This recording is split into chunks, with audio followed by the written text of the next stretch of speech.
Scuttlebutt gang, how we doing? Good. Doing good. Do you enjoy coming to WonderCon and Comic-Con and all these cons? I absolutely do. I read comics, and I have since I was a little kid. And so I come to these whether I'm working or not. So the fact that I get to come and actually get to be a part of it and not have to pay for a ticket is so cool.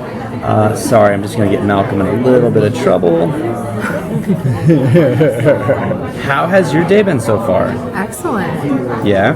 Level with me. Who's been the best so far? You just told us how season 3 starts, so what do you feel about that? Yeah. What? Here's the deal, I highly doubt that. But I would love to hear what he said. Rocks fall, everyone dies. Did you say it? Rocks fall, everyone dies. Oh my god. I heard that's how Wayward Pine season 2 starts. So we got a lot of questions on social media about Minor. So how do you feel about being upstaged by that stellar character actor? I don't mind being upstaged by him because he killed it. I just think it's so funny to me because when that happened, right? So that script came in, and so let's say we're shooting episode let's say 12. I read that script for episode 14, and the director of 12 was also directing 14. So I literally read that scene. I pulled her aside and I was like, "Hey, we're gonna have an issue, I think." She's like, "What's up?" I'm like, "I don't think this bit with Minor's gonna fly. I just, I'm not hypersensitive, but I'm a dog lover, And it was funny because she's a very big, animal activist, but she was like, "I've already addressed it, and I brought it up to Rob and Diane, who are both huge animal lovers, but they were like, don't worry about it. We're gonna completely sort it out. It's gonna be fine." Cut to it airs. It is totally not fine. And then I had to kind of laugh to myself when the next week, in Entertainment Weekly, there's an interview with Rob that's strictly about Minor. There's a paragraph about iZombie, and then it's all about the dog. And I was like, well, not so fine after all. He was great though. I mean, here, I'm gonna dish some dirt. He smelled. That's the problem. and not just in the way that dogs smell, but he just hadn't been groomed in a while, which I rolled with. We all rolled with because everyone had to deal with it because it was real bad. But then when I got the script for the last episode, I'm like, okay, we're gonna be saying goodbye. I'm gonna be nuzzling up on this dog, That's why I politely was like, I really gotta request you guys, can you please have the dog bathed? Just because it was that thing where you do that and you're like, ooh, your hands out the car window.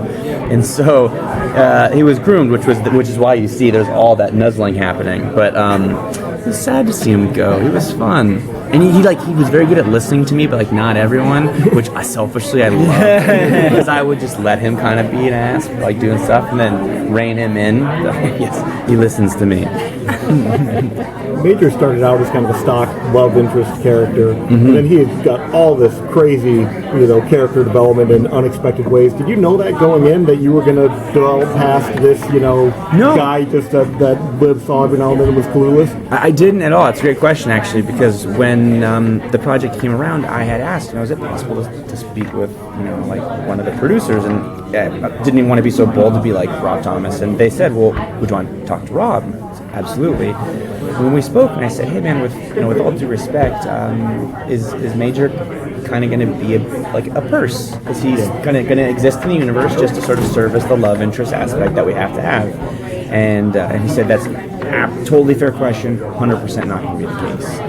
And then he even said, later, he's like, yeah, in the pilot, that's kind of what he was, though. We needed to have something to service that.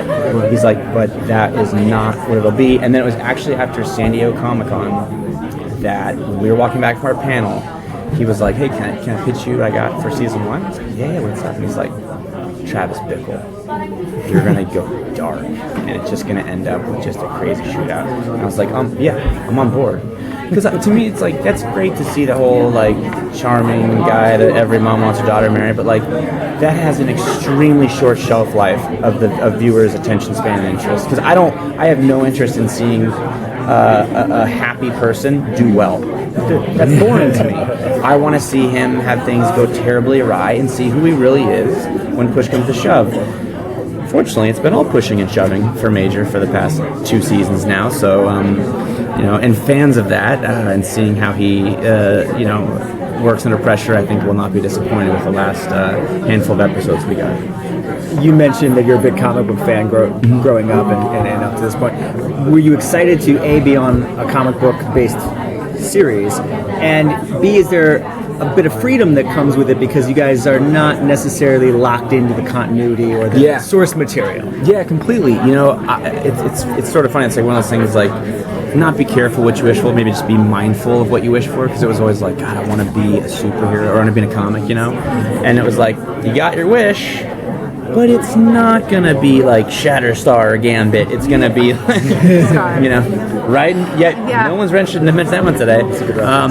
I love that you know who Shatterstar is. So anyways, but it's super cool because it was a book I was familiar with though. And I'm like Jim Lee's good buddy, so it was like, he'd be like, welcome to the family. Like, couldn't have been cooler. So happy. And but you're right though, because when again right before this conversation I had with Rob Thomas, I immediately ran to my local comic shop, picked up the first 2 volumes, flipping through. It's like, there's no major in this. And then once I realized, it was a creation, it was great because that gave us some freedom. Where I feel like if you're gonna play an existing character, you depending on who you're working with, you may have to stick very, very closely to that. And you may not have a whole lot of room for like, as an actor, I want to bring in this handful of nuances. They may say no. Like Quicksilver doesn't talk with a hip hop slang. Right. Like, so I think there's always that bit there. So I've liked the fact that it's been when things have come up like, is it cool if we do this? And there's not like, no, because his dad was a pastor, he promised to never lift it, you know what I mean? There's none of that. That's great. How's it looking with Rose? What a dick. No, I'm kidding. Rose is the best. She's, number one sets the bar on a set.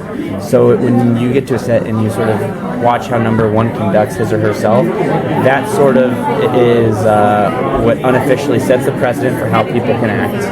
And every day, because like there's some stuff that happens later on the season where my schedule got very busy and there was a lot that I was having to do, and sort of like last year's finale, and it gave me such an appreciation for what she does every day. The fact that she still like actually is in a positive mood and polite to people. So we lucked out there. Cool. Thanks, man. Great talking to you.